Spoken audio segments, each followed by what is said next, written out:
Dear student, मैं मोहम्मद समीम और आप देख रहे हैं हमारा यूट्यूब चैनल एग्ज़ाम सर।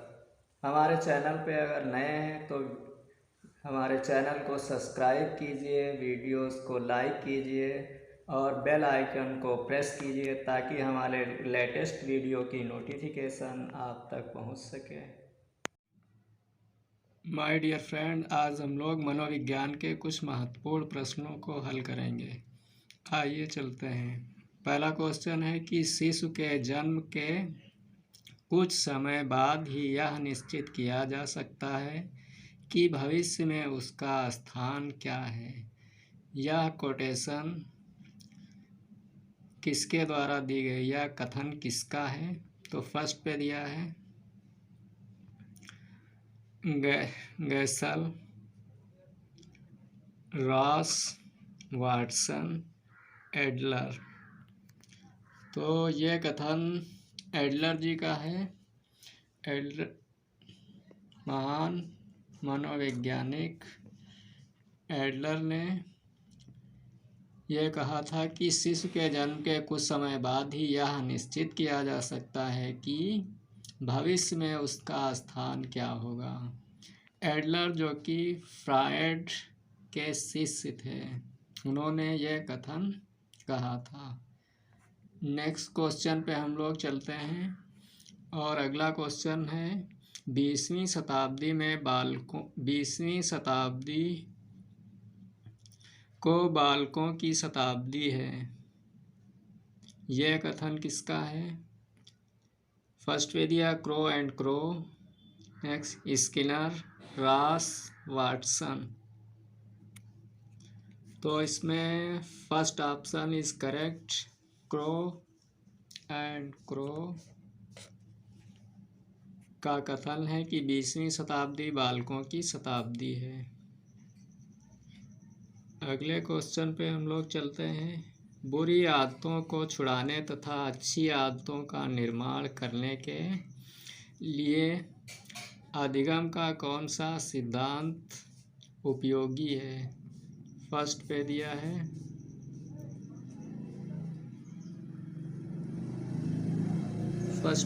संपिता का सिद्धांत, उद्दीपन का परिवर्तन, क्रिया प्रसूत अनुबंधन। बी पे दिया है अनुकूलित अनुक्रिया। तो ये संबंधित है पालो के नियम के अनुसार। उनका नियम था अनुकूलित अनुक्रिया, इसलिए इसमें हमारा D option is correct. Next question पे हम लोग चलते हैं और अगला क्वेश्चन है कि रोसा स्याही धब्बा परीक्षण निर्मित हुआ। यहाँ पर हमको वो सन बताना है जब रोसा स्याही धब्बा परीक्षण निर्मित हुआ। हरमन रोसा स्विट्जरलैंड के एक महान मनोवैज्ञानिक थे। उन्होंने 1921 में रोसा स्याही धब्बा परीक्षण को निर्मित किया था, इसलिए हमारा ए ऑप्शन इज करेक्ट। और इसमें 10 कार्ड लिए थे। कितने कार्ड? रोसा स्याही धब्बा परीक्षण में कितने कार्ड होते हैं? 10 कार्ड होते हैं। अगले क्वेश्चन पे हम लोग चलते हैं। अगला क्वेश्चन है संरचनावाद का प्रारंभ हुआ कब से माना जाता है? तो फर्स्ट पे दिया 1879, 1869, 1900, 1912। तो इसे चेतना का भी विज्ञान माना जाता है और इसी को संरचनावाद के भी नाम से जाना जाता है। ये 1879 को इसका प्रारंभ हुआ, इसलिए हमारा A option is correct. Next question पे हम लोग चलते हैं और अगला क्वेश्चन हमारा है 6 नंबर, बाल मनोविज्ञान का जनक कौन है? बाल मनोविज्ञान का जनक कौन है? फर्स्ट पे दिया है पेस्टोलॉजी, स्टेनले हॉल, थॉर्नडाइक, और नेक्स्ट दिया है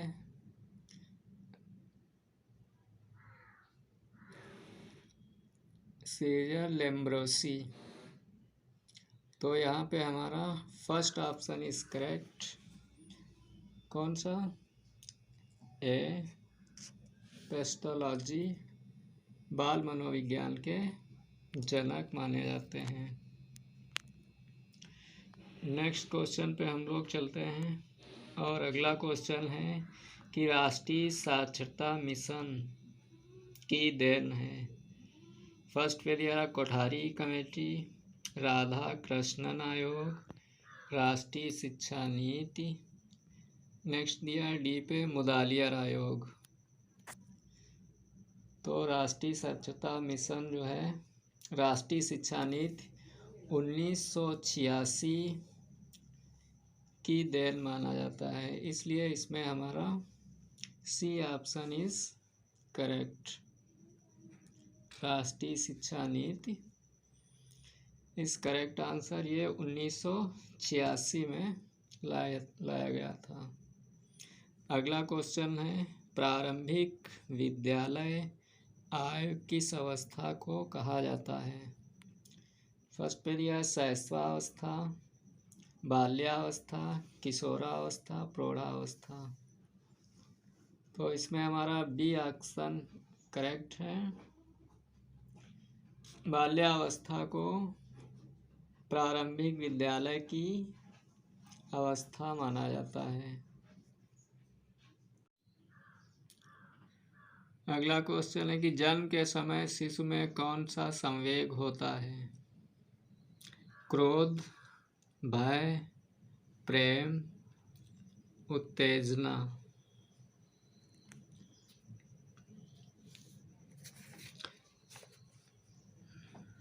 तो इसमें हमारा डी ऑप्शन इज करेक्ट। जन्म के समय शिशु में उत्तेजना का संवेग होता है। नेक्स्ट क्वेश्चन पे हम लोग चलते हैं। बाल संबोध परीक्षण में किसके कार्ड होते हैं। बाल संबोध परीक्षण जो होता है उसमें किसके कार्ड होते हैं। ऑप्शन पे दिया महिलाओं के, पुरुषों के, जानवरों के। डी पे दिया ए और बी दोनों। तो बाल संबोध परीक्षण में जानवरों के कार्ड होते हैं, इसलिए हमारा C option is correct. Next question पे हम लोग चलते हैं। बालक के हाथ, पैर व नेत्र उसके प्रारंभिक शिक्षक हैं। इन्हीं के द्वारा यह 5 वर्ष में ही पहचान कर सकता है, सोच सकता है और यह याद कर सकता है। ये किसका कथन है।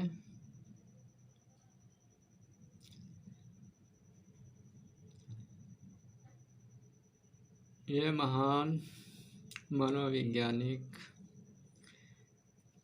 रूसो जी का कथन है। इन्होंने बताया था कि बालक अपने इंद्रियों और कर्मेंद्रियों की सहायता से बालक 5 वर्ष में बहुत कुछ सीख लेता है, सोचने की शक्ति आ जाती है और वो याद कर सकता है, पहचानने लगता है इंद्रियों और कर्मेंद्रियों की सहायता से। इसलिए हमारा इसमें first option is correct, Rousseau. Next question पे हम लोग चलते हैं। अगला क्वेश्चन है कि बाल्यावस्था को जीवन का अनोखा काल कहा है। यह कथन किसका है। फर्स्ट पे दिया कोल, एम्ब्रस, रास, रूसो, जॉन डीवी। बाल्यावस्था को जीवन का अनोखा काल इसमें फर्स्ट ऑप्शन इज करेक्ट। कोल एवं ब्रुस जी ने बाल्यावस्था को जीवन का अनोखा काल माना है। नेक्स्ट क्वेश्चन पे हम लोग चलते हैं। स्फूर्ति अवस्था किसे माना जाता है? पहला है किशोरावस्था को, बाल्यावस्था को, प्रौढ़ावस्था को, शैशवावस्था को।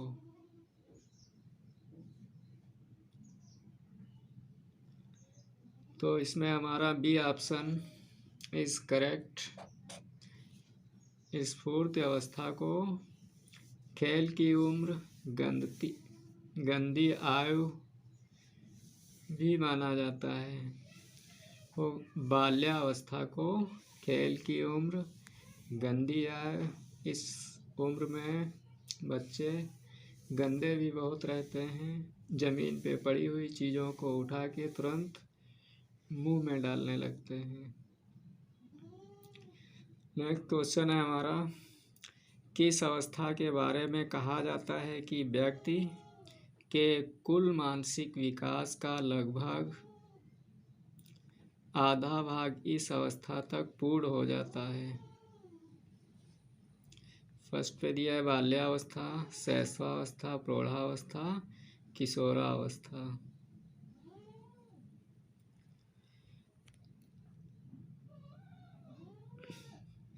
मानसिक विकास का लगभग आधा भाग किस अवस्था तक पूर्ण हो जाता है? तो इसमें हमारा बी ऑप्शन इज करेक्ट। शैशवावस्था तक 90% मस्तिष्क विकसित हो जाता है। नेक्स्ट क्वेश्चन, अगला क्वेश्चन है और यह हमारा अंतिम क्वेश्चन है आज का, कि शैशवावस्था में सीखने की सीमा व तीव्रता विकास की अवस्था से बहुत अधिक होती है। यह कथन किसका है? एडलर का, रूसो, सी पे दिया है वाटसन जी का, या सिगमंड फ्रायड का। तो शैशवावस्था में सीखने की सीमा व तीव्रता विकास की अवस्था से बहुत अधिक होती है। ये कोटेशन वाटसन जी की है, इसलिए यहाँ पे हमारा C option is correct. Video देखने के लिए बहुत बहुत धन्यवाद। वीडियो अच्छी लगे तो लाइक कीजिए, चैनल पे नए हैं तो सब्सक्राइब कीजिए और अपने दोस्तों को शेयर कीजिए, कमेंट कीजिए।